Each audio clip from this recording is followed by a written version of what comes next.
তুমি যদি আল্লাহর সাথে কথা বলতে চাও তো নামাজ পড়ো, আর যদি চাও আল্লাহ তোমার সাথে কথা বলুক তো কোরআন পড়ো। কিন্তু আফসোস, আমার জাতি তো কোরআন পড়তে জানে না। 80% তো কোরআন পড়তে জানে না। বেশিরভাগ যুবতই তো কোরআন পড়তে জানে না। অথচ কোরআন তো ছিল আল্লাহ কথা বলবে। ও যুবক, কোরআন পড়তে জানো আর না জানো তাতে কি আসা যায়? ওই সাহাবীর কথা মনে উঠলো যেদিন সূরা ইখলাস নাজিল হয়েছে। ইখলাস তো আল্লাহর রসুল যখন সূরা শুনাইছেন, ফজিলত শুনাইছেন, তো গ্রাম্য সাহাবী একা মিছিল বের করছেন। একা মদিনার গলি দিয়ে দৌড়াইতেছেন আর বলতেছেন, নেমার রব রব্বুনা, নেমার রব রব্বুনা, জয় আমাদের রবের জয়। সাদা মাঠা তর্জমা, জয় আমাদের রবের জয়।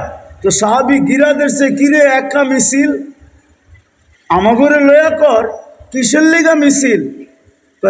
শোনো না একটু আগে মসজিদে নববীতে সূরা ইখলাস, শুনছি তো, এটার ভিতরে আবার মিছিলের কি আছে? ও বোঝো নাই বুঝি, ঠিক না? ইয়াখুজ কালিল ওয়া ইউতিল জাজিল, ইয়াখুজ কালিল ওয়া ইউতিল জাজিল। একবার পড়তে দেরি 10 পারার সওয়াব দিতে দেরি করে না। তো মিছিল করবো না তো করবো না কেন? 2 বার পড়লে 20 পারা, 3 বার পড়লে। তা আল্লাহর রসুল যখন শুনছেন, এই বুঝছে, তোমরা কেউ বোঝো না। এই গ্রাম্য সাহাবী বুঝছে, তোমরা কেউ বোঝো না। ও যুবক, তুই তো ডেলি 3 বার কুল আল্লাহ এই নিয়তে পড়তে পারিস। তোমাদের পায়ে হাত দিয়া বলি, আপনাদেরও পায়ে হাত দিয়া বলি, এই নিয়তে ডেলি 3 বার কুল আল্লাহ পড়েন, কোরআন পড়তে পারেন না, তাতে কি আসা যায়? হায়, ভাগ্য তো খুলছিল। আমি কয়টা বলবো এই অল্প সময়? গরিবরা শুধু কবিতা পড়ে, আয় আল্লাহ বাংলাদেশ মদিনা দূরে করলা কেন, আর আমাকে গরিব বানাইলা কেন? তাহলে আমিও তো মদিনা মক্কা যায় হজ করতাম, কিন্তু কপাল কত বড় খুলছেন, তুই গরিব হইছিস, তাতে কি আসে যায়? মক্কা মদিনা যাই হজের সওয়াব কামাইতে হবে, এটা তো কোনো জরুরি না, ওটা তো ধনী কামাবে। তুই গরিব হইছিস, তাতে কি আসে যায়? তোর লইগা আমি 14টা পয়েন্ট খুলে দিলাম, তুই 14টার একটা আমল করবি ডেলি, আর কবুল হজের সওয়াব তোর আমল নামায় লেখা হবে। 14 ভাবে ডেলি হজের সওয়াব নেওয়া যায়, 14 ভাবে। কয়টা? আমি একটা দেখাইতেছি। ফজরের নামাজ পড়ো, সূর্য উঠা পর্যন্ত অপেক্ষা করো, সূর্য উঠলো 2 রাকাত পড়ো, তোমার হজের সওয়াব কমপ্লিট। ও যুবক, তুমি বাহিরে, হজের সওয়াবের কথা মনে উঠছে, ছুটা যাও বাড়িতে। কেউ যদি বলে তুই এত জোরে দৌড়াইতেছিস কেন, তুই বুঝবি না, কবুল হজের সওয়াব নিব। বলে সেটা আবার কি? বলে যায়া মাকে দেখবো, একটা মুস্কি হাসি দিব, কবুল হজের সওয়াব। বাবাকে যায়া একটু চড়ায়া ধরবো আর একটু ভালোবাসবো, কবুল হজের সওয়াব। 14 ভাবে কবুল হজের সওয়াব কামানো যায়। ও গরিব, আমাদেরও কপাল আল্লাহ খুলা দিছেন। কোরআন পড়তে পারি না, তাতে কি আসে যায়? সূরা ইখলাস 3 বার পড়লেই তো 1 খতমের সওয়াব হয়। ভাগ্য তো খুলছিলেন, কিন্তু আফসোস, মনে হয় আমাদের কপালে শোভা পায় নাই। যদি শোভা পাইতো তাহলে এই দুরবস্থা হইতো না। আল্লাহ ডাকে, তারপরও মসজিদে আসে না।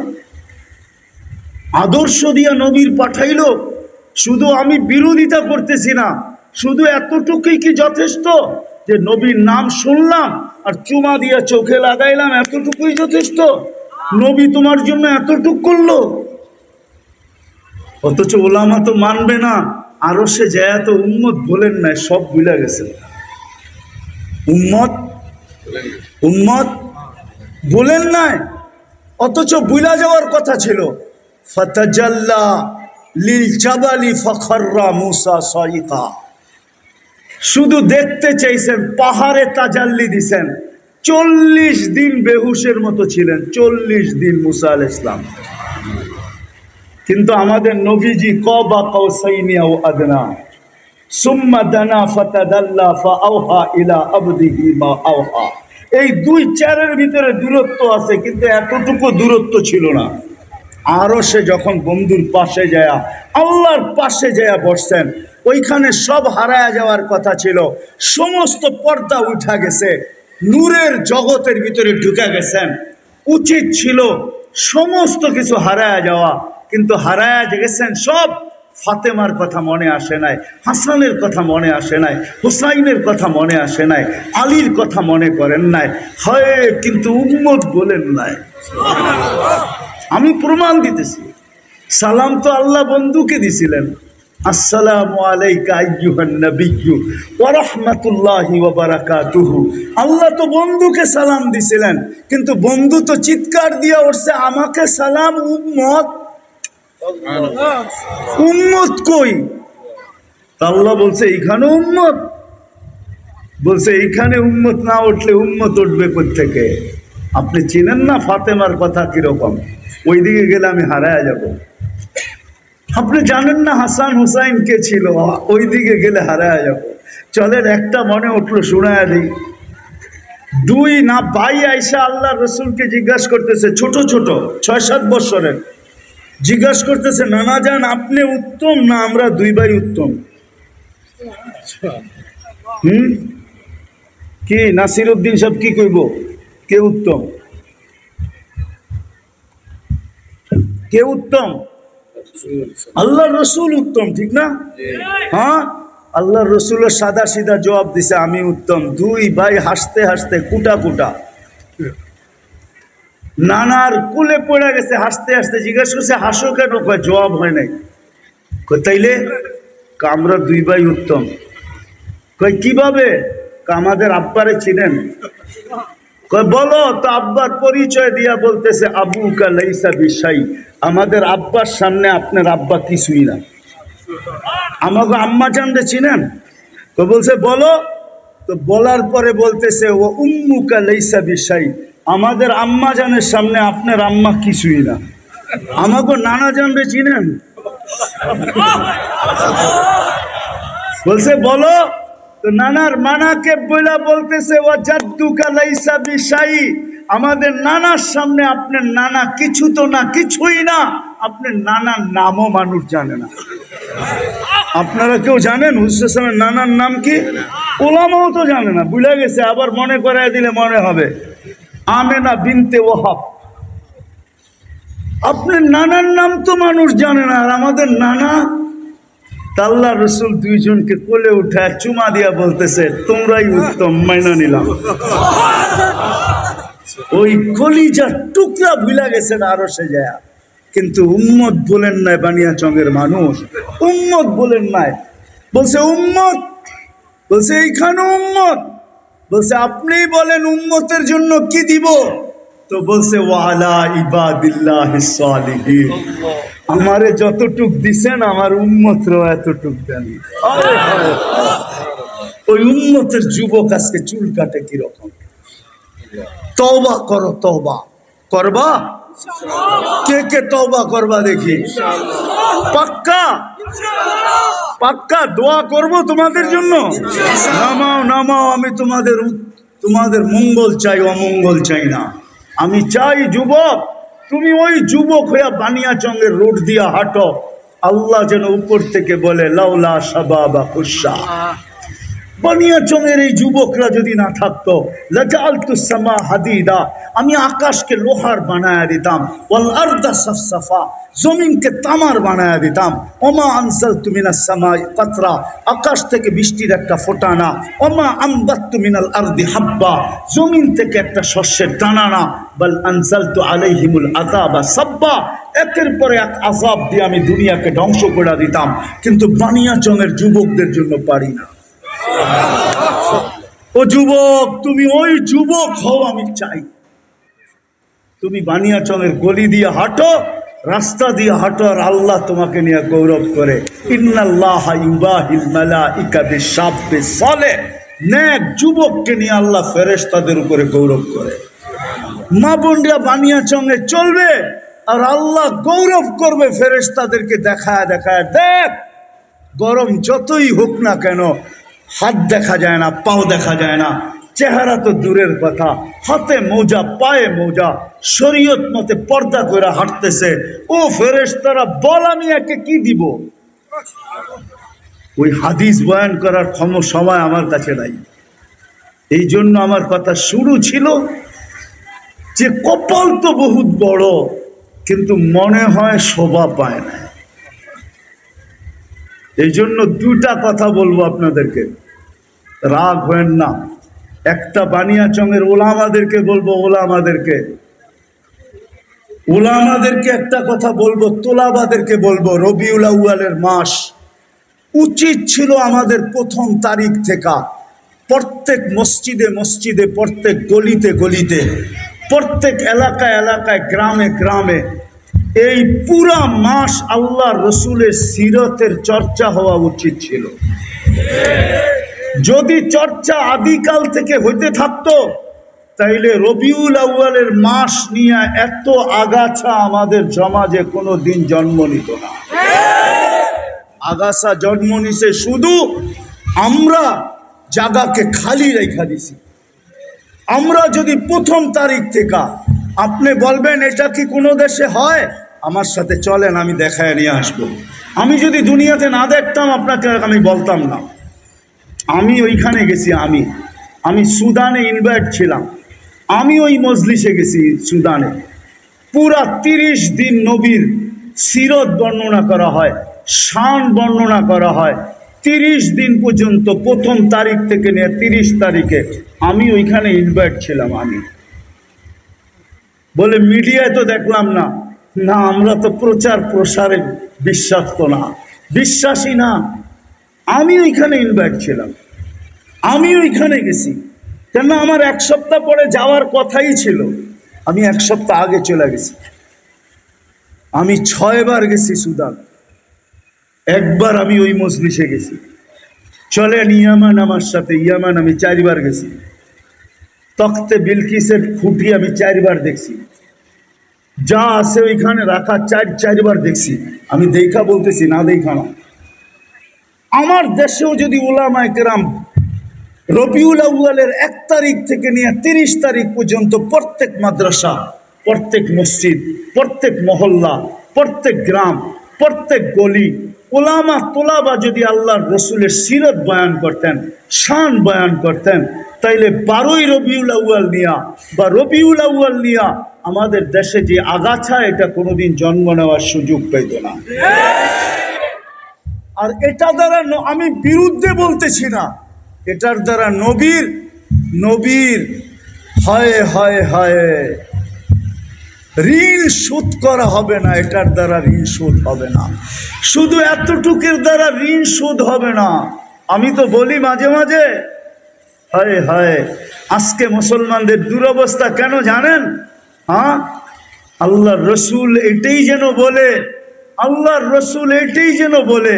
আমার তো মন চায় কবরে যায় কান পাইতা শুনি, একটু লাগায় যদি শুনতে পারতাম ভিতরে কি বলতেছেন।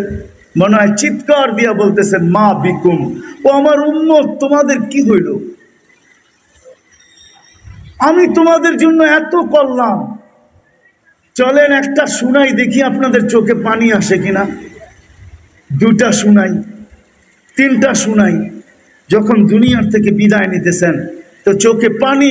জিবরিল জিজ্ঞাসা করছেন, আতাবকি ওয়া আনতা ইলা রফিকিল আলা, আপনি এখনো কাঁদেন? আপনি তো আল্লাহর সান্নিধ্যে চলে যাবেন। উর্দু জগতে তো খুশির বন্যা চলতেছে। হাবিব ইয়াসিলুল হাবিব, বন্ধু চিরদিনের জন্য আজকে বন্ধুর কাছে চলে আসবে। খুশির বন্যা উর্দু জগতে, আপনার চোখে পানি কেন? বলছে, ফামান লিবাদি লিউম্মতি, আমার পরে আমার উম্মতকে কে দেখা রাখবে? জিবরিল, কে দেখা রাখবে? যে কবরে এখনো উম্মতের জন্য কাঁদেন, ওলামা কি দেখে না স্বপ্নে? না, আজ পর্যন্ত কেউ দেখে নাই যে রসুল উম্মতের জন্য কবরে কাঁদতেছেন। যারা আবুল সমরকান্দি তো লেখছে, দেখি এটা আপনাদের দিলে লাগে কিনা। 3য়টা আবুল সমরকান্দি রহমতুল্লাহ কিতাব পড়া দেখেন। আমার উপরে আঙ্গুল উঠায় লাভ নাই, আমার বিরুদ্ধে লেখেও লাভ নাই। লেখেন তো আবুল সমরকান্দির বিরুদ্ধে লেখেন। উনি কিতাবে লেখছেন আল্লাহ রসুল যখন কবর থেকে উঠবে অহুয়া ইয়াবকি ওয়া ইয়াকুল, চোখে পানি নিয়ে কাঁদতে কাঁদতে উঠবেন আর বলবেন জিবরিল আইনা উম্মতি, ময়দান তো খালি, আমার উম্মত কই? ডাইনে তো খালি দেখি, বামে তো খালি, সামনে তো খালি, পিছে তো খালি, উম্মত কই? তো জিবরিল সান্ত্বনা দিবে, মা শাক্কাল আরদা আহাদুন ইল্লা আনতা, আপনি ব্যতীত জমিনের পিঠে কেউ ওঠে নাই, উম্মত এখনো ওঠে নাই, চিন্তিত হয়েন না, চলেন মাকামে মাহমুদে। কিন্তু যাবেন তো বটে, কিন্তু বসবেন তো না। দুনিয়ার একটা চেয়ারের জন্য মানুষ সবকিছু সহ্য করতে রাজি, জান নিতেও রাজি, দিতেও রাজি, ঠিক না? আর কত প্রমাণ দিবে দুনিয়া, আর কত প্রমাণ দিবে আল্লাহ, কিন্তু মাকামে মাহমুদ পাবেন, বসবেন না। আল্লাহ বলবে বসেন বন্ধু, দুইটাই তো চেয়ার বানাইলাম শখ কইরা, একটা নিজের জন্য, একটা আপনার জন্য। আমারটার নাম রাখলাম কুরসি, আপনারটার নাম রাখলাম মাকামে মাহমুদ, একটু বৈশা দেখেন না। তো বলে বসলে উম্মত, আমি যদি বসা যাই, দুই রেওয়ায়াত আছে, আমি যদি বসা যাই, চেয়ার যদি আমাকে উড়ায়া জান্নাতে নেওয়া যায়, তাহলে উম্মতের কি হবে? দ্বিতীয় যে তিন জায়গায় ছুটবে, ও বসে তো বসে কি করে? আমি তো উম্মতকে অঙ্গীকার দিয়ে আসছি, হাউজে কাউসারে সাক্ষাৎ করব, আমি অপেক্ষা করব, উম্মত যেন অপেক্ষা না করতে হয়। আমি হাউজে কাউসারে ছুটব, ওইখান থেকে মিজানে ছুটব, ওইখান থেকে পুলসেরাতে ছুটব, আমি তিন জায়গায় দৌড়াইতে থাকব। আমি বসবো তো বসবো কখন? আর চিৎকার দিতে থাকবো, উম্মতি উম্মতি উম্মতি উম্মতি উম্মতি। যে কিয়ামতের মাঠে চিৎকার দিবে। আজকে ওই নবীর আদর্শ, সিরাত, আদর্শ, কেরিয়ার, জীবন স্টাইল সব তুলায় মিশায়া দিছি। কালকে এই চেহারাটা নবীর সামনে দেখাবো, তো দেখাবো কি করে? ও বানিয়াচংয়ের মানুষ, এই জন্য দুটা কথা বলবো, ওলা আমাদের পায়ে হাত দিয়া বলবো, যেই কয়দিন চলে গেছে চলে গেছে, চলেন আজকের থেকে অঙ্গীকার করি, বানিয়াচংয়ের প্রত্যেক মসজিদের ভিতরে, প্রত্যেক মহল্লার ভিতরে ডেলি মজলিস করেন, সিরতের মজলিস, মানুষকে সিরত শিখান, আল্লাহ রসুলের আদর্শ শিখান, কেরিয়ার শিখান, বয়ান করো যুবক তোমরা। তোলাবাদেরকে বলতেছি, ওলামাদেরকে বলতেছি, আর আম সাধারণ মানুষকে বলতেছি, এই মাসে কমসে কম নবীর একটা সিরতের কিতাব পড়েন। সবচেয়ে ছোট কিতাব পাওয়া যায় সিরাতে খাতেমুল আম্বিয়া, বাংলায় পাওয়া যায় ছোট, একটা সিরতের কিতাব পড়েন কমসে কম। পারবেন? হ্যাঁ, সিরতে খাতেমুল আম্বিয়া এই মাদ্রাসায় বাংলায় আছে, আপনারা বললে এরা সংগ্রহ করে দিবে, লাইব্রেরিতে পাবেন বাংলায়। মোটাটা বলতেছি না, ছোটটা পড়েন, নবীর সিরত পড়েন, নবীর আদর্শ পড়েন। হায় হায় হায়, এক আদর্শে জান্নাত মিলে। কি মিলে?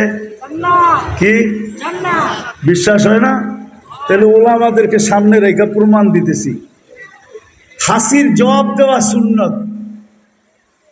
ইমাম আবু দাউদ রহমতুল্লাহ আলাইহির আওয়াজ ছোট ছিল, খালের ওই পার থেকে একজনে হাসি দিছে, উনি জবাব দিলে শুনবে না, তো 2 টাকা খরচ করছেন, 2 টাকা নৌকা ভাড়া করে ওই পারে যায় বলছেন ইয়ার হামুকাল্লাহ। বলতে দেরি, উপর থেকে আওয়াজ আসতে দেরি হয় না, কদ গফারনা লাকি ইয়া আবা দাউদ। মুহাদ্দিসদেরকে জিজ্ঞাসা করেন, ভুল না আবু দাউদ রহমতুল্লাহ আলাইহির জীবনীতে আছে নাই? হ্যাঁ, দুনিয়া শুনছে কদ গফারনা লাক, তোকে মাফ করে দিলাম এক সুন্নতের বিনিময়ে। আমি তো আরো বড়টা বলবো, এই জমানায় এক সুন্নত, এক আদর্শ, এক কেরিয়ার, এক জীবন স্টাইল। যুবক, তুমি যদি জীবনের সঙ্গী বানাও, আল্লাহর রসুল বলতেছে শুধু জান্নাত না, 100 শহীদের মালা তোর গলায় পড়ায় দিল। কত শহীদের? কত শহীদ? কয়জন হইলেই চলে? এক শহীদ হইলেই তো, এক শহীদ হইলেই তো, এক শহীদ হইলেই তো গুটি লাল। জান্নাত মিলা যাবে, আল্লাহ মিলা যাবে। এখানে 100 শহীদের মালা এক আদর্শের বিনিময়। মান তামাসসাকা সুন্নতি ইনদা ফাসাদি উম্মতি ফালাহু আজরু মিয়াতু শাহীদ। এই জন্য আপনাদেরকে প্রথম বলবো, একটা সিরতের কিতাব মোতালা করুন। করবেন? হ্যাঁ, ইনশাল্লাহ করবেন। আপনারা করবেন? হ্যাঁ, আপনারা করবেন না ইনশাল্লাহ করবে? হ্যাঁ, কে কে করবেন দেখি? আল্লাহ কবুল করুক। নামান নামান নামান নামান। আজকে বড় চোখের পানি ঝরতেছে মুহাম্মদুর রাসূলুল্লাহ। উম্মতের দুর্দশা দেখা, উম্মতের অবস্থা দেখা আমিও তো মাঝে মাঝে আল্লাহকে অভিযোগ করি, আল্লাহ এটা করলেন তো করলেন কি করে? আপনি না এরকম বন্ধুর সাথে অঙ্গীকার করলেন, আর আজকে আমরা দোয়ার পর দোয়া করতেছি। আমার জীবনে আমি দেখি নাই গত রমজানের মতো হেরেম শরীফের ভিতরে দোয়ায় কুনুতে নাজেলার ভিতরে এরকম কান্না আমি আমার জীবনে দেখি নাই। আমি তো বহুতবার রমজানে গেছি, কিন্তু এরকম কান্না কখনো দেখি নাই। কেননা এই রমজানে ফিলিস্তিনের যুদ্ধ চলতেছিল, কয়েকদিন আগেই যুদ্ধ শুরু হয়েছে। মানুষ ডেলি মরতেছিল, হেরেমের ভিতরে কাঁদতেছিল, বেতেরের ভিতরে যে কান্না, এরকম কান্না দেখি নাই।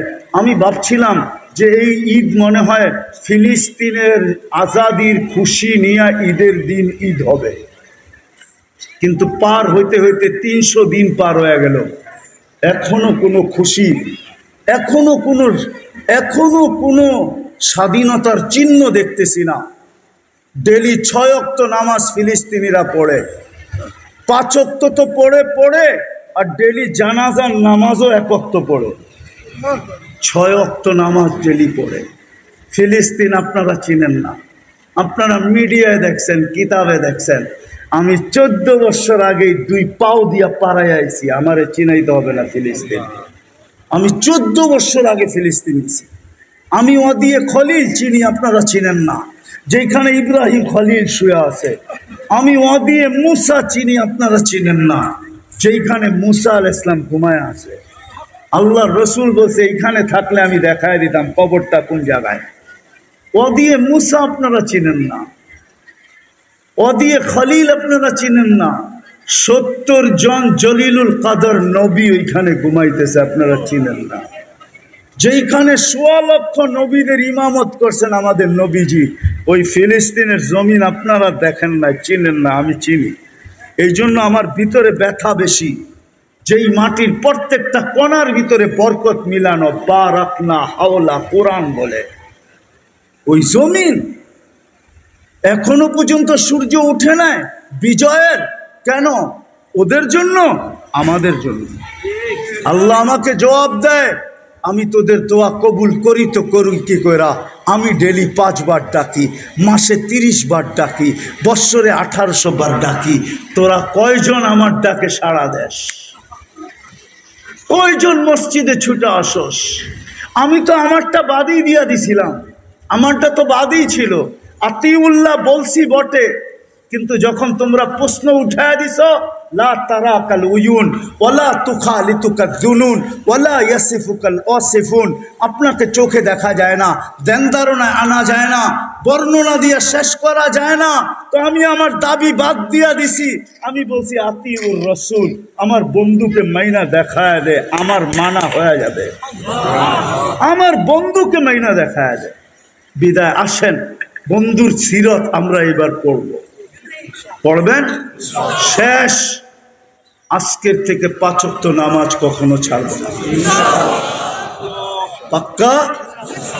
হ্যাঁ হ্যাঁ। 2 পরিবেশের থেকে নিজেকে কখনো দূরে করব না। কয় পরিবেশ? কয়টা? একটা হলো মসজিদের পরিবেশ, আর একটা হলো মাদ্রাসার পরিবেশ। যদি আমি নিজেকে উম্মতে মুহাম্মদী মনে করি, 2 পরিবেশ থেকে নিজেকে কখনো দূরে সরাবো না। এক মসজিদের পরিবেশ, এক মাদ্রাসার পরিবেশ। এই জন্য মক্কায় মাদ্রাসা বানাইতে পারেন নাই, কিন্তু মসজিদে নববী মদিনায় মসজিদ বানাইতে দেরি, সুফা বানাইতে দেরি করেন নাই। আমরাও সবাই এই দুই পরিবেশের সাথে নিজেকে লাগায় রাখবো ইনশাআল্লাহ।